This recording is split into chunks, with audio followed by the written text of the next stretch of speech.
southeastern Tennessee with 60,000 unwashed campers. I come from South London, that's fine. Oh, there you go. It's been quite a couple years for you, and we couldn't be happier for you.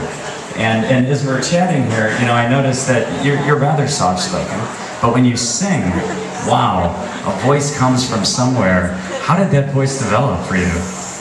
I think it came a lot from playing, you know, places like this, and I started off kind of singing in squats and pubs and clubs, and it was all acoustic, and no one would listen to you, and you had to really make yourself heard. And a lot of the stuff I did first was a cappella, so I would just be literally stamping, clapping, and really the only instrument I had in the way of projecting was voice. So I kind of just learned to sing loud. I've actually had to learn instead how to bring it back down. I started off basically screaming, and now I have learned how to sing, nearly.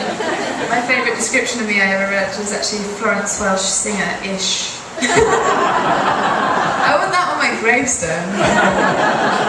Singer-ish. Singer-ish.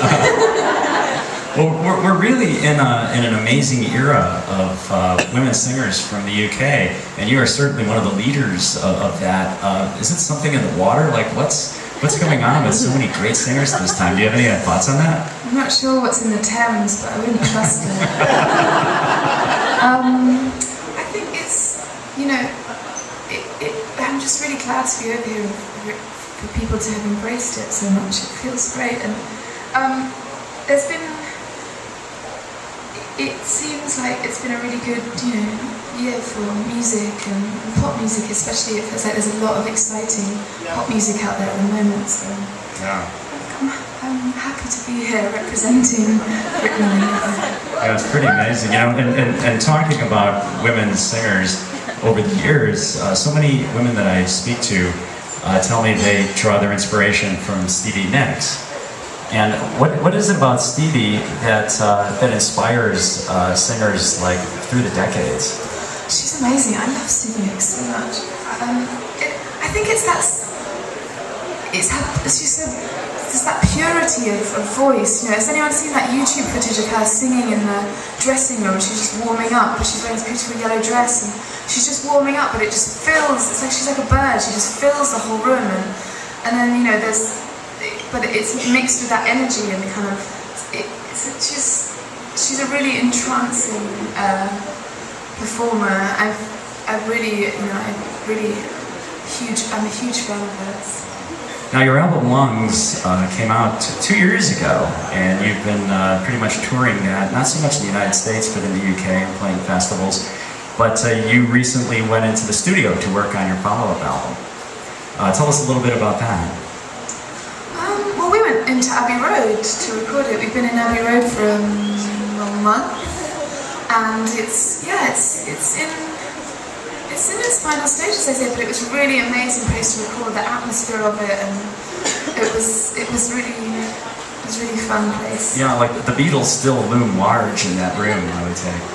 Well, yes, it kind of, it's a funny thing because I kind of wasn't into the Beatles as a kid, and then my first boyfriend gave me the album Abbey Road, and I just became absolutely obsessed with it. And I think Oh Darling is one of my favourite songs of all time, and apparently McCartney sat outside Abbey Road on a wall screaming for an hour so that his voice would get, you know, the right amount of pain in it.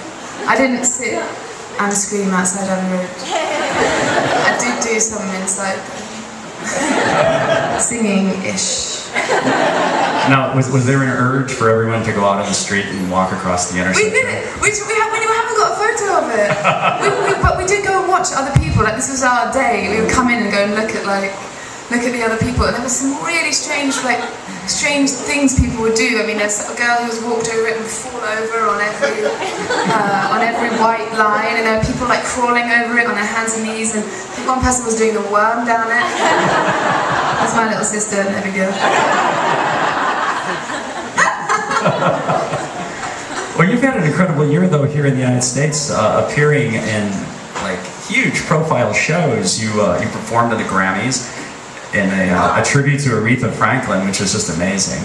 Oh, I was so honoured to be asked to do that. It was a really amazing moment. It's one of those things that you think back and I'm like, did I do that? So yeah, it was, I mean, she's, you know, the queen of soul. I've grown up with her music. It was an amazing thing to be able to do. Right, and then you also performed on the Oscar show, which has to be just an amazing night because you're with, you know, people that are outside of the music world and you're with some of the biggest stars. I mean, what was it like performing in that show? Sure, that was funny. The Grammys was terrifying, absolutely terrifying. Because I mean, I was in a lineup with some of the best female vocalists, you know, around, and we kind of had to sing. I was waiting to sing because it was like one girl was singing, I would sing. I was like, oh my god, my turn's coming. I've got to sing. Oh. So it was really frightening. But with the Oscars, it was quite a small venue, and it was much more intimate in a way, and you couldn't really see anyone. So that was kind of, and the song itself was so meditative, and it was all about kind of being calm. So I think the music really helped me there, and the fact that you couldn't see any of the famous people. I think Celine Dion was sitting exactly facing me, which was a big moment. Well, you know, you're talking about being at the Grammys and performing with all these wonderful women singers. I saw where Beyonce has cited you as an inspiration. Wow. My dad called me to tell me that. Oh my god, it's amazing.